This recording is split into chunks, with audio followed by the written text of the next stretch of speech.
Right. ఒకసారి అయితే ఇక పేపర్లోకి వెళ్దాం. ఈనాడు పేపర్కి వెళ్తే ఇదే జోస్తో పనిచేయండి, సీఎం మంత్రులకు అధిష్టానం అభినందన. కరీంనగర్ ఫలితం గురించి మాట్లాడిన కాంగ్రెస్ అగ్రనేతలు. గత అసెంబ్లీ ఎన్నికల్లో 10,000 కంటే ఎక్కువ ఓట్ల తేడాతో ఓడిపోయిన చోట ఇన్ఛార్జీలను మార్చాలని సూచన. సింగరేణి టెండర్ల వ్యవహారంపై ఆరా. రైట్. మొత్తానికైతే అర్థమవుతున్నటువంటి పరిస్థితే కదా.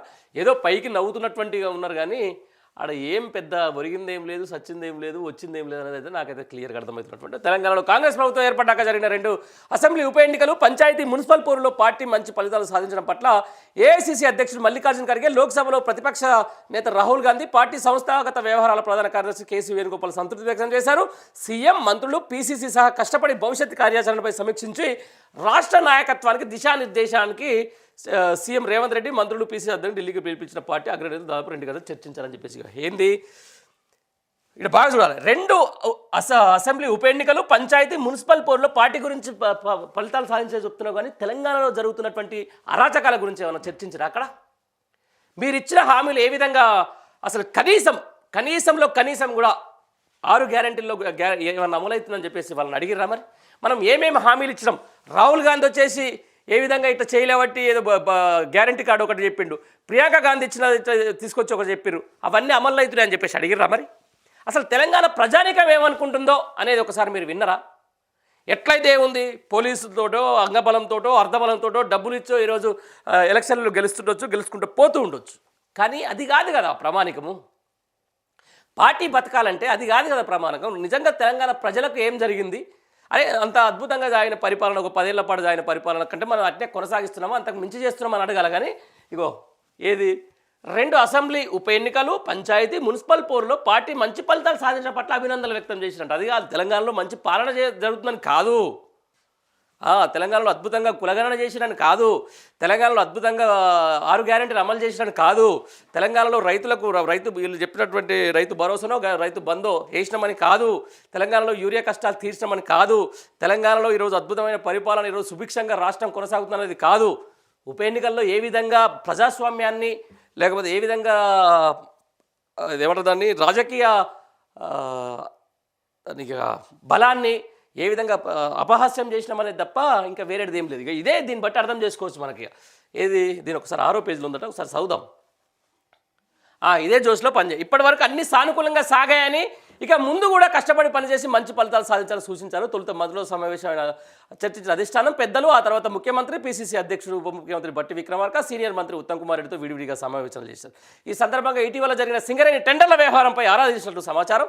అందరితో మాట్లాడిన సందర్భంగా స్థానిక సంస్థల ఎన్నికల తర్వాత ప్రభుత్వం చేపట్టిన వివిధ పథకాల అమలు, సమ్మక్క సారమ్మక్క జాతర నిర్వహణ గురించి సీతక్క, ధాన్యం కొనుగోలుపై ఉత్తమ్ కుమార్ రెడ్డి, భూభారతి పేదలకు ఇళ్ల నిర్మాణంపై పొంగులేటి శ్రీనివాసరెడ్డి, ఫామాయిల్ తోటల పెంపకంపై తుమ్మల నాగేశ్వరరావు, గిగ్ వర్కర్ల విధానంపై వివేక్ తదితరులు వివరించడం తెలుస్తుంది. గిగ్ వర్కర్ల చట్టం త్వరగా తీసుకురావాలని రాహుల్ గాంధీ సూచించినట్టు సమాచారం. మంత్రులు చెబుతున్నప్పుడు ముఖ్యమంత్రి రేవంత్ రెడ్డి జోక్యం చేసుకుని ఈ పథకాల పటిష్ట అమలుకు తీసుకుంటున్న చర్యల గురించి మాట్లాడినట్టు తెలుస్తుంది. ఏమని ఎట్లా గిగ్ వర్కర్ల చట్టం త్వరగా తీసుకురావాలని రాహుల్ గాంధీ సూచించినట్టు సమాచారం. మంత్రులు చెబుతున్నప్పుడు ముఖ్యమంత్రి రేవంత్ రెడ్డి జోక్యం చేసుకొని ఈ పథకాల పటిష్ట అమలుకు తీసుకుంటున్న చర్యల గురించి మాట్లాడినట్టు తెలిసింది. సమ్మక్క సారలమ్మ చరిత్ర, ప్రభుత్వం కొత్తగా నిర్మాణాలు చేపట్టిన జాతరను విజయవంతంగా నిర్వహించిన తీరు గురించి తెలుసుకున్న రాహుల్ గాంధీ సమ్మక్క సారలమ్మలపై జాతీయ స్థాయిలో గుర్తింపు వచ్చేలా ఒక చిత్రాన్ని నిర్మిస్తే బాగుంటుందని సూచించినట్లు పార్టీ వర్గాలు తెలిపాయి. జాతరను విజయవంతంగా నిర్వహించడంపై ఖర్గే అభినందిస్తూ తమను పిలిచి ఉంటే వచ్చేవాళ్ళం కదా అని నవ్వుతూ వ్యాఖ్యానంటే సమాచారం. ఎవరిని అలా పిలవలేదంట కదా. Last end of the day Rahul గాంధీకి ఖర్గేకు ఇక్కడ సమాచారం లేదు సమ్మక్క సారక్క జాతర చేస్తామని చెప్పేసి. ఎందుకంటే అది కట్టర్ ఫ్లాప్ షో. ఇన్ని సంవత్సరాలలో చూస్తున్నా కానీ సమ్మక్క సారక్క జాతరకు సంబంధించిన ఈసారి భక్తుల అసంతృప్తి వ్యక్తం చేసినంత విధానం ఇంకెప్పుడు అంత వ్యక్తం చేయలేదు. ఎందుకంటే అక్కడ పోయినట్టు వాళ్ళంత ప్రతి ఒక్కరు కూడా చాలా ఇబ్బందులు పడ్డటువంటి పరిస్థితి. రైట్. సమావేశం అనంతరం పీసీసీ అధ్యక్షుడు మహేష్ కుమార్ గౌడ్ విలేకరులతో మాట్లాడుతూ అంతర్గతంగా జరిగిన చర్చల సారాంశాన్ని వివరించారు. జూబ్లీహిల్స్ ఎన్నిక మొదలు గ్రామ పంచాయతీలు, మున్సిపల్ ఎన్నికల్లో సాధించిన విజయాలను సమీక్షించారు. తాజా ఎన్నికల ఫలితాల పట్ల పార్టీ అగ్రనేతలు సంతృప్తి వ్యక్తం చేశారు. రాష్ట్రంలో 80% మంది ప్రజలు కాంగ్రెస్ ప్రభుత్వం అందిస్తున్న సంక్షేమ అభివృద్ధిని ఆస్వాదిస్తున్నారు. మున్సిపల్ ఎన్నికల ఫలితాలు దాన్ని ప్రతిబింబించాయి అని ఖర్గే చెప్పారని మహేష్ కుమార్ గౌడ్ పేర్కొన్నారు. మార్చి 2వ వారానికల్లా నామినేటెడ్ పదవులు, మిగిలిన పీసీసీ కార్యవర్గ పోస్టులు, జిల్లా బ్లాక్ కమిటీలు భర్తీ చేస్తామని విలేకరుల ప్రశ్నకు ఆయన సమాధానించారు.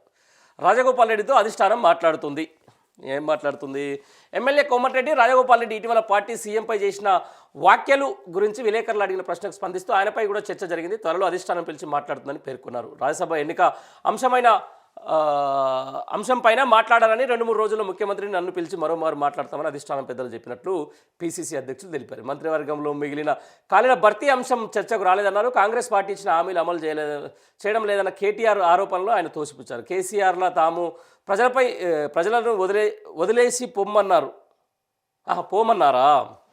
6 హామీలు అత్యధికంగా అమలు చేస్తున్నామని, ఇక 3 ఏళ్ల సమయం ఉన్నందున ఆలోపు అన్ని అమలు చేసి శబాష్ అనిపించుకొని మళ్ళీ అధికారంలోకి వస్తామని ధీమా వ్యక్తం చేశారు. ఎందుకే ఇంత దరిద్రమైన పరిస్థితి? తెలంగాణ ఆత్మగౌరవానికి ఈరోజు ఢిల్లీకి కప్పం కట్టాలా? నువ్వేం చేస్తున్నావు అని చెప్పేసి వాడికో చెప్పాలి. నాపై ఆత్మగౌరవం లేదా? సరే, ఎంత జాతీయ పార్టీ అయితే నీకు తెలవాలి కదా. ఆడిపోయి పచ్చి అబద్ధాలు. పాపం నిజంగా చెప్తున్నా కానీ రాహుల్ గాంధీని ఒక మాట అంటారు చాలామంది, పాపం మంచోడే కానీ తెలివి తక్కువ అని చెప్పేసి. నిజంగా తెలివి తక్కువే ఉన్నట్టు ఆయన. తెలియదా? ప్రజాస్వామ్యంలో ఇంత జరుగుతున్నప్పుడు, సోషల్ మీడియా ఇంత జరుగుతున్నప్పుడు, తెలంగాణలో జరుగుతున్న అరాచకాలు, అన్యాయాల మీద కూడా ఆయన కూడా ప్రశ్నించాలి కదా. అరే ఇట్లా చేస్తున్నావు ఏంది భయ్? నువ్వు గట్ల గడబోయి టీడీపీని ఎందుకు పోగొడుతున్నావు? గడిపోయి బాయ్ అని ఎందుకు అంటున్నావు? అసలు నేనే 10 ఏళ్ళు ముఖ్యమంత్రి, నువ్వెట్లా అంటున్నావు అని చెప్పేసి వేసుకోవద్దా గట్టిగా? ఆ మాత్రం సోయి ఉండదా?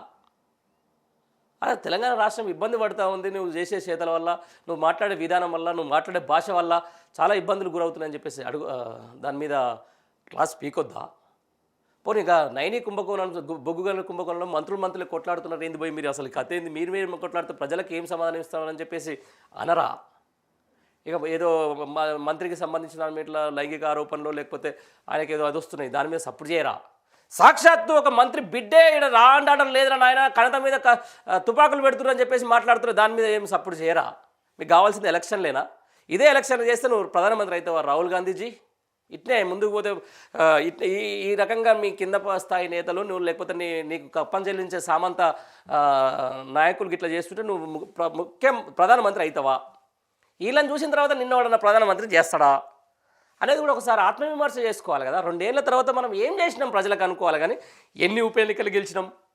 ప్రజలంతా ఏ అధికారంలో ఉంటే ఆ పార్టీ వైపు ఉంటారు. రేపు పొద్దున ఎప్పుడు చెప్పాలో అప్పుడు కుంభస్థలం కొట్టేటప్పుడే కొడతారు. అది చూసుకోవాలి. కానీ మరి ఇట్లా మాట్లాడుతున్నావేంది నువ్వు? ఇట్లా చేస్తున్నావేంది నువ్వు? ఏకపక్షంగా పోతున్నావేంది నువ్వు? మొత్తం ఇబ్బంది పెడుతున్నావేంది నువ్వు అని చెప్పేసి రేవంత్ రెడ్డిని ఒక క్లాసులు తీసుకోవద్దా? అది కాకుండా ఇది పైనంగా ఇక మహేష్ కుమార్ గౌడ్ ఏం చెప్తాడు? ఏదో ఏమంటారుగా, వాపును చూసి బల్బు అనుకుంటారట. ఇవన్నీ ఎలక్షన్లకు సంబంధించిన దాంట్లో కూడా ప్రతిపక్షం దాని పాత్ర దాన్ని పోషిస్తుంది, అటు బీజేపీ కూడా దాని పాత్ర దాన్ని పోషిస్తుంది. కానీ అటు ఇటు కాకుండా పోయేది మాత్రం కాంగ్రెస్ పార్టీ. నెక్స్ట్ ఎలక్షన్లో గుర్తుపెట్టుకుంటే, రాసి పెట్టుకుంటే అది మనకు స్పష్టంగా తెలుస్తున్నమాట. ఫామ్ హౌస్ రాజకీయాలు చేయడం లేదు మంత్రి పొన్నం. అవును, వాళ్ళు ఫామ్ హౌస్ రాజకీయాలు చేయట్లేదు, కానీ మీరు మాత్రం ఢిల్లీ రాజకీయాలు చేస్తున్నారా? ఢిల్లీలో కూర్చొని క్యాబినెట్ ఏందా? లేదా హైదరాబాద్ లేదా? నీకు అద్భుతంగా అది లేదా? కాడ కూర్చొని ఏం చర్చిస్తారు? ఫామ్ హౌస్ చేసినా కూడా ప్రజలకు అందాల్సింది అన్నీ అందినాయి. ప్రజలకు ఏమేమి పోవాల్సిన అన్ని పోయినాయి. అది వ్యవసాయ క్షేత్రం, ఆయన వ్యవసాయం చేసుకుంటాడు, ఆయన నియోజకవర్గంలో ఆయన ఉంటాడు, అది వేరు. కానీ ఇంకా ఎన్ని రోజులు చెప్పుకుంటా కూర్చుంటారు ఇట్లా? మొన్న చూడలేదు ఆయన బర్త్డే రోజు 10,000 నుంచి దగ్గర 50,000 మంది వరకు అక్కడ అభిమానంతో ఉరికొస్తుంటే చూడలేదా నువ్వు? ఇవన్నీ ఇక చెప్పుకుంటూ పోతే గలీజ్ ఉంటుంది.